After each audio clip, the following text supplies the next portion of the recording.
আপনাদের সামনে ইউরোপিয়ান ইউনিয়নের এক্সপ্লোরেটরি মিশন 2025 অর্থাৎ ইলেকশন অবজারভেশন একটা টিম এসছে ইউরোপিয়ান ইউনিয়নের। তারা কিছুক্ষণ পূর্বে বাংলাদেশ জামাত ইসলামীর সম্মানিত আমিরের সঙ্গে মত বিনিময় করেছেন, শুভেচ্ছা বিনিময় করেছেন এবং প্রায় 1 ঘন্টা ব্যাপী সৌহার্দ্যপূর্ণ পরিবেশে 4 সদস্যের যে ডেলিগেশন এসেছিলেন তাদের সঙ্গে আমির জামাত সহ জামাতের একটি প্রতিনিধি দল মত বিনিময় করেছেন। বাংলাদেশ জামাত ইসলামীর সম্মানিত আমিরের সঙ্গে এই আলোচনায় যারা উপস্থিত ছিলেন আপনারা দেখতে পাচ্ছেন আমাদের কেন্দ্রীয় নির্বাহী পরিষদের সদস্য জনাব মোবারক হোসাইন, আমাদের ঢাকা মহানগরী মেডিকেল বিভাগের নেতা ডক্টর খালিদুজ্জামান সহ আমাদের নেতৃবৃন্দ। ইউরোপিয়ান ইউনিয়ন এক্সপ্লোরেটরি মিশন 2025 অর্থাৎ তাদের যে ইলেকশন অবজারভেশন টিমের যিনি চিফ অব দ্য ডেলিগেশন ছিলেন মিট্টি বাকেন, তিনি সেই ডেলিগেশনের চিফ ছিলেন।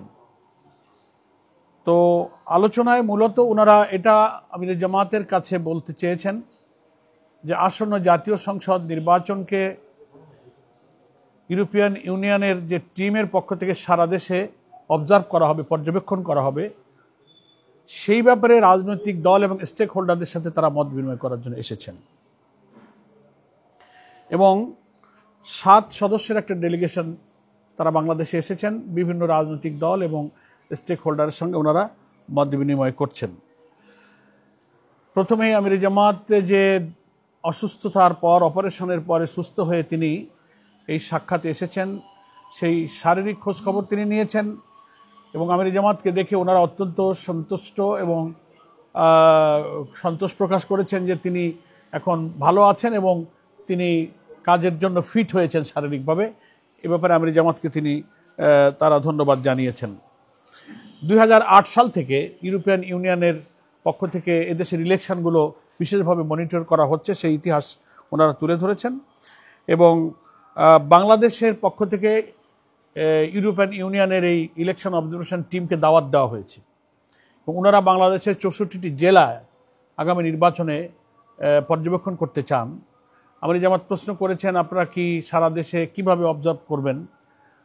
ওনারা বলেছেন যে আমরা প্রত্যেকটি জেলায় একজন প্রতিনিধি পাঠাবো আর একটা টিম সব জায়গায় তারা মুভ করবেন, এভাবেই ওনারা করবেন এবং নির্বাচনের পর তাদের ইলেকশন অবজারভেশনের ব্যাপারে ডিটেলস খুঁটিনাটি একটা রিপোর্ট তারা জাতির সামনে, দেশবাসীর সামনে পেশ করবেন এবং ওনারা বলেছেন যে আমরা নির্বাচন পর্যবেক্ষণের ক্ষেত্রে আমরা প্রফেশনালিজম, তারপর হচ্ছে একেবারে নিউট্রাল এবং ফ্রি ফেয়ার ইলেকশনের জন্য আমরা পেশাদারিত্বের সঙ্গে এই নির্বাচনগুলো পর্যবেক্ষণ করব এবং আমির জামাত বলেছেন যে শুধু আপনার ইলেকশন অবজারভেশন করবেন এটা আমরা চাই না, আমাদের নির্বাচন সুষ্ঠু, গ্রহণযোগ্য, নিরপেক্ষ করার জন্য প্রয়োজনীয় টেকনিক্যাল সাপোর্ট আপনারা দেবেন, কারিগরি সহযোগিতা যেন আপনারা দিতে পারেন, সেটাও আমির জামাত এই ডেলিগেশনের কাছে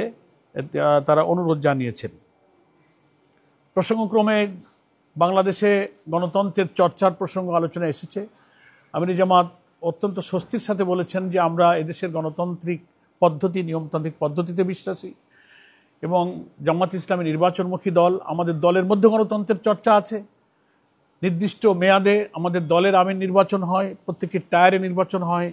এটা বলতে গিয়ে আমির জামাত বলেছেন যে আমাদের দলের আমিরের মেয়াদ টেনিয়রটা এবারই শেষ হচ্ছে, আগামী অক্টোবর থেকে আমাদের আমির নির্বাচনের ইলেকট্রাল প্রসেসও শুরু হচ্ছে। এটা বুঝিয়ে উনি এটা বলতে চেয়েছেন যে আমরা দেশেও গণতন্ত্র চাই, আমাদের দলের মধ্যে গণতান্ত্রিক চর্চাটা বিদ্যমান আছে। তারা জানতে চেয়েছে জামাত ইসলামী নির্বাচনে প্রার্থী বাছাই প্রক্রিয়া কিভাবে করে, আপনারা কতটা করেছেন। সেটা আমাদের যে নির্দিষ্ট পদ্ধতি আছে যে আমরা একেবারে দলের গ্রাসরুট থেকে মতামত নিয়েছে যে আমরা একদিকে দলের ভেতরে গ্রহণযোগ্যতা আবার পাবলিকের কাছে গ্রহণযোগ্যতা দুইটাকে মিলিয়ে প্রার্থী বাছাই করি।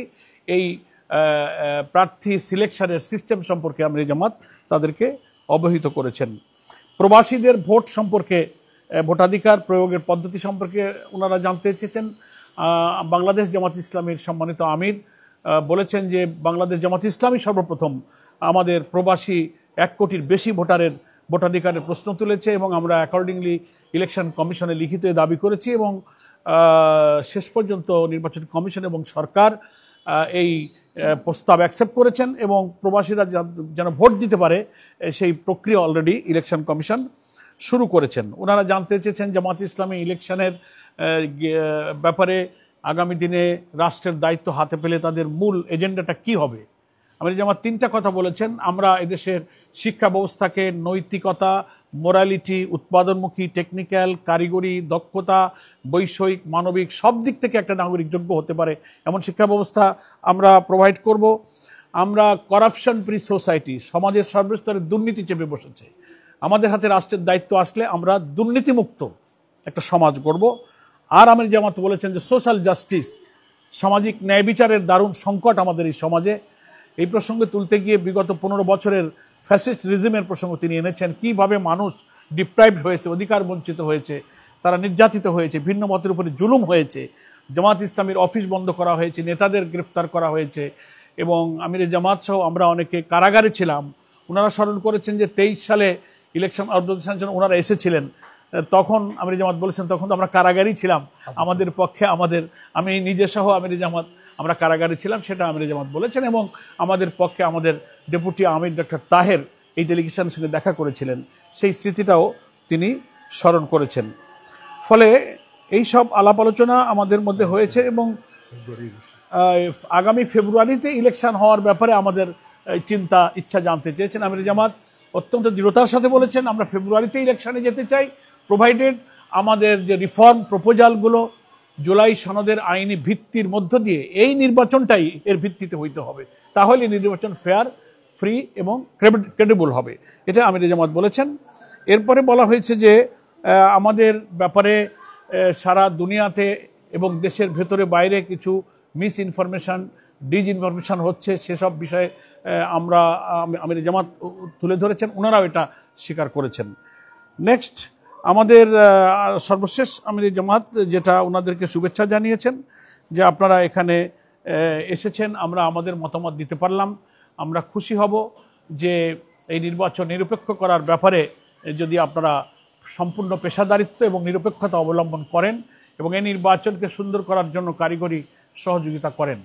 এবং ওনারা আশাবাদ ব্যক্ত করেছেন যে আগামী মাসে ওনারা আরেকবার দেশে আসবেন এবং নির্বাচনের তফসিল ঘোষণার আগেই আরও বিভিন্ন বিষয়ে বিভিন্ন দল এবং স্টেক হোল্ডারের সঙ্গে ওনারা আরও কিছু ঘনিষ্ঠভাবে মত বিনিময় করবেন।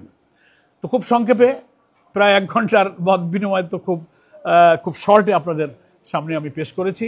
আমরা ওনাদের প্রতি আমির জামাত সন্তুষ্টি প্রকাশ করেছেন এবং খুব সৌহার্দ্যপূর্ণ পরিবেশে আমরা আলোচনা করেছি এবং ওনাকে আমরা বিদায় জানিয়েছি।